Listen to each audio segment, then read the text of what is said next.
I dag er vi ude at besøge et meget specielt hus, og det er det her, The Nordic Barnhouse Project.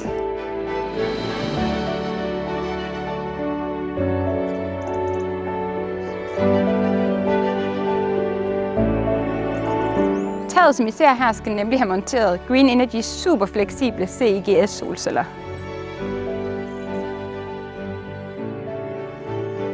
I dag monterer vi jo så fleksible solceller her ved Bruun Jacobsen. Og en stor fordel ved de her CIGS-celler er, at ifølge FN's rapport er de 4 gange grønnere end krystalline celler. Vi har fået dem testet ved Teknologisk Institut, så de kan holde lige så lang tid, som taget kan. Testen er blevet udført ifølge en standard fra NC Build, så der har både været en hel masse vand og frost, kraftig UV-bestråling, så det ligesom gennemlever sådan et års jul 2-3 gange i døgnet, og det har de så gjort i en hel måned. Solcellerne, vi har fra Green Energy, de er ekstremt lysfølsomme, og så er de super fleksible.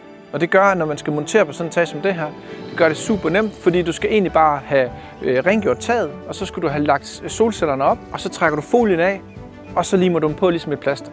Super nemt.